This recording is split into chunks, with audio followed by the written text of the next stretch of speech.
Hello बच्चों, let's read the question. Question says that the ionic bond X positive Y negative are formed when.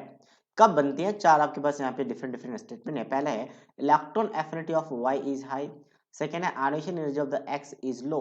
Third है lattice energy of the XY is high and fourth है lattice energy of XY is low. So basically मैं बात करूं इनमें से, तो सबसे पहले मैं X पॉजिटिव Y नेगेटिव की बात करता हूं कि X को एलिमेंट्स होगा गैसेस एटम लेना पड़ेगा. उसका हम क्या करवाएंगे? Loss of electron. तो इलेक्ट्रॉन का लॉस होगा तभी पॉजिटिव चार्ज बनेगा. अब इलेक्ट्रॉन का लॉस कैसे होगा? तो हमें यहाँ पे देना पड़ता है आयनाइजेशन एनर्जी. आयनाइजेशन एनर्जी क्या होता है? The energy required to remove the electron from the isolated gases atom. तो मुझे आयनाइजेशन एनर्जी देना पड़ रहा है, और अगर मुझे कोई चीज देना पड़े, हम चाहेंगे कि कम से कम देना पड़े. तो आयनाइजेशन एनर्जी जितना ज्यादा लो रहेगा हमारे लिए उतना ज्यादा फेवरेबल है. तो एक्स के लिए आयनाइजेशन एनर्जी कम होना चाहिए. वाई इलेक्ट्रॉन को गेन कर रहा है. तो कोई अच्छा, वाई जब इलेक्ट्रॉन को गेन करता है तो इसे कहते हैं इलेक्ट्रॉन एफिनिटी. इलेक्ट्रॉन एफिनिटी क्या होता है कि कोई भी एलिमेंट्स या एटम कितने इजीली कितने इलेक्ट्रॉन्स को इजीली गेन कर सकता है. Ease of gain the electron. ठीक है, कितने इजीली. और ये क्या करता है? एनर्जी रिलीज करता है. इलेक्ट्रॉन एफिनिटी में यहाँ पे कहा जाता है इलेक्ट्रॉन गेन इंथैल्पी.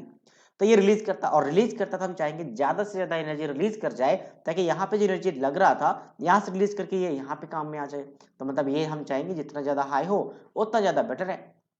तो यानी कि इलेक्ट्रॉन एफिनिटी वाई का हाई होना चाहिए, एग्जैक्टली ट्रू है. नेक्स्ट आपका आयनेशन एनर्जी एक्स का लो होना चाहिए, एग्जैक्टली ट्रू है. दोनों लो, ये लो और ये हाई होना चाहिए. अब देखो ये लैटिस एनर्जी क्या होता है?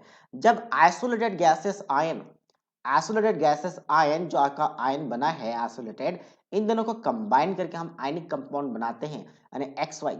इस फॉर्म में नहीं लिखा जाएगा, इस फॉर्म में लिखा जाएगा, सॉलिड फॉर्म में लिखा जाएगा, क्योंकि आपका आयनिक कंपाउंड जनरली सॉलिड्स होते हैं. तो जब ये कंपाउंड बनाएंगे तो जो एनर्जी रिलीज करते हैं, क्योंकि ये गैसेस है और हम सॉलिड में आ रहे हैं, तो लीस्ट स्टेबल से मोर स्टेबल में जा रहे हैं, क्योंकि सॉलिड ज्यादा स्टेबल होता है. तो यहाँ पे एनर्जी रिलीज करती है. That energy is known as lattice energy. Means one mole of ionic compound is form from the isolated gases ion is known as lattice energy. The energy release is known as lattice energy. तो ये भी क्या होगा? आपका high होना चाहिए. जितना ज्यादा हाई होगा उतना हमारा बेटर है, क्योंकि यहाँ पे एनर्जी रिलीज हो रही है. तो जो भी रिलीज होते हैं वो हाई होना चाहिए, और जो आपका एब्जॉर्ब हो रहा है वो लो होना चाहिए. तो लैटिस एनर्जी कैसा होना चाहिए? आपका हाई होना चाहिए, क्योंकि ये वाला थर्ड वाला स्टेटमेंट ट्रू है. तो लास्ट वाला फॉल्स हो जाएगा.